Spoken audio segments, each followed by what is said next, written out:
Okay, I'm Dr. Sherman Silber from the Infertility Center of St. Louis. So I've been tramping around Alaska with my son Steve and my whole family now for 53 years. And so my granddaughter Adel, who's just turned 21 from Israel, came to Alaska to be with me.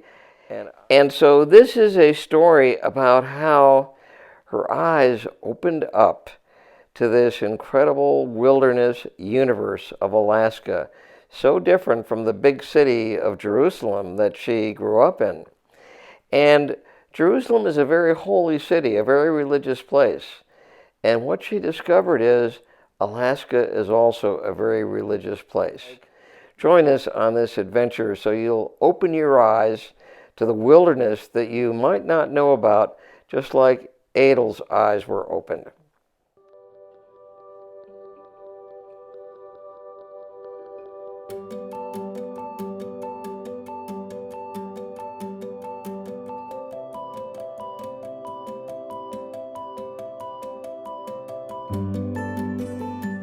It's a treat just for Joan and me to watch Adel and Steve do their art and their drawing on the porch, looking out at this incredible vista in front of Chalitna Lodge.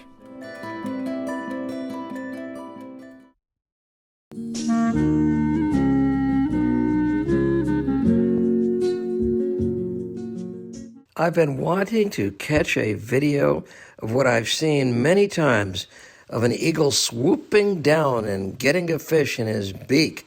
And I wasn't able to do this until Adel spotted it and instantly got my camera out and got me ready, and otherwise I never would have gotten this picture.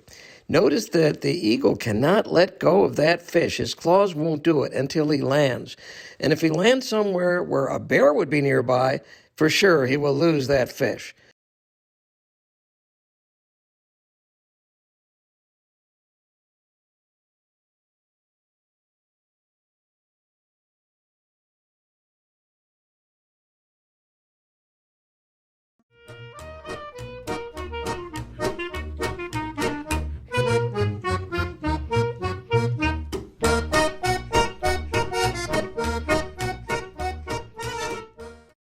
We don't have to go to the store for fish or for any food to eat. Steve just goes and catches it in the lake, prepares it, fillets it, gets it ready for dinner, and there we have. This is really fresh fish, not like what we get at the store. This is right out of the lake, beautifully filleted by the fish surgeon, Steve, who's been doing this ever since he was a little boy. And there he is with Kelly displaying their beautiful catch of the day.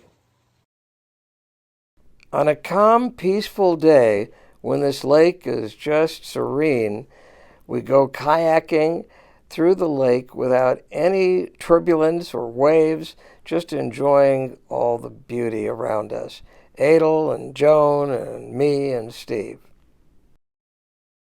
Now we're leaving the lodge to fly away to Katmai to really get a close look at these bears as they're catching fish at the famous Brooks Falls River. And we say goodbye to the lodge. We fly over all the lakes, past Port Allsworth, through the Chigmit Mountains, past other lakes and the clouds all around us, and we land in Katmai.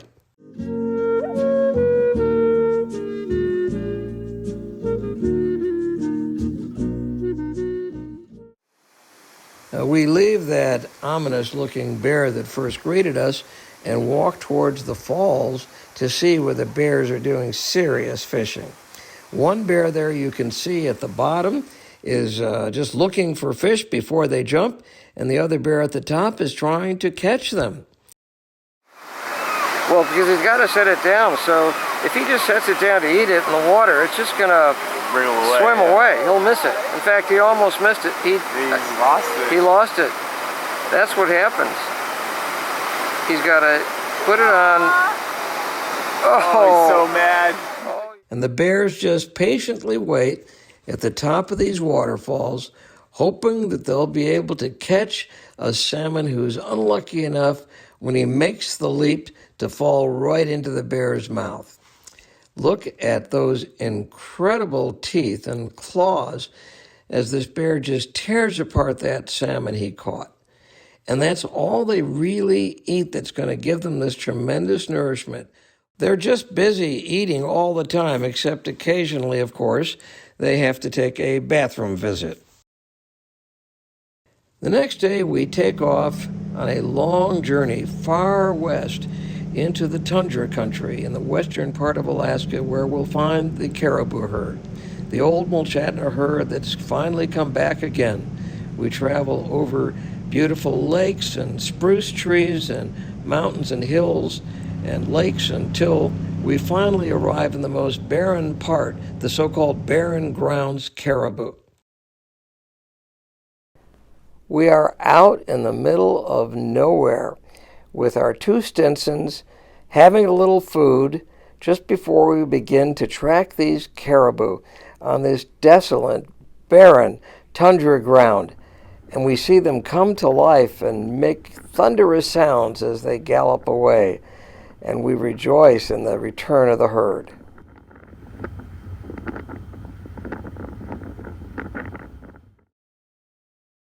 Hey, Adel. My outdoors Israeli granddaughter. And moose. And a moose, right. Okay.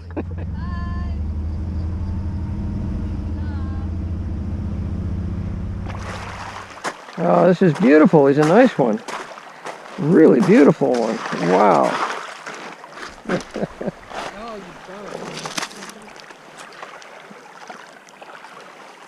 Fishing. I mean, I just was holding my rod. You got something right going on. Give up. Look, I don't want to lose it.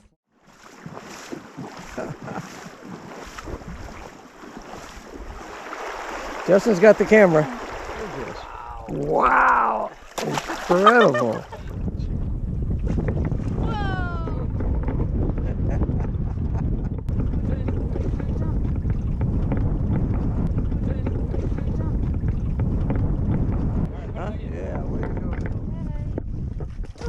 Oh, yeah, I got one. Woohoo, yeah.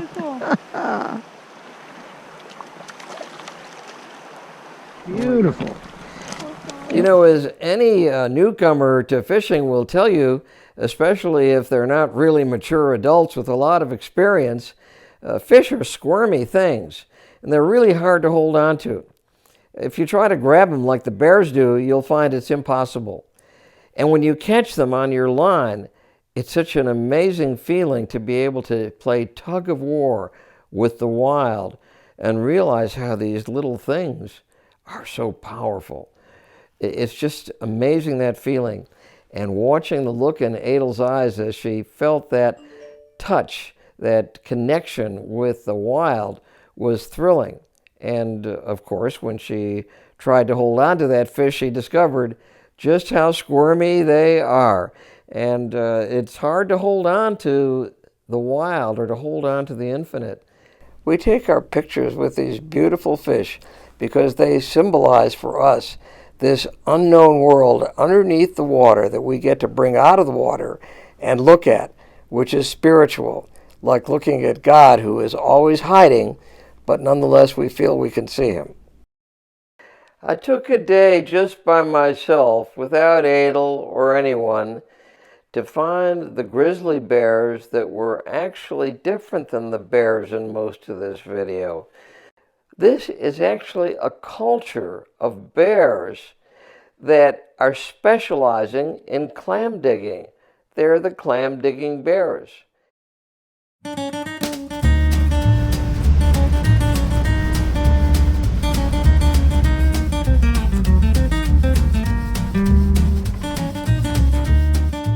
The Alaskan summer day ends very, very, very slowly, with a sunset that lasts very many hours, where the sky turns all kinds of beautiful colors, and even after the sun is down, it's still bright, unlike what it's like farther south or on the equator, where the sun goes down and it becomes dark immediately.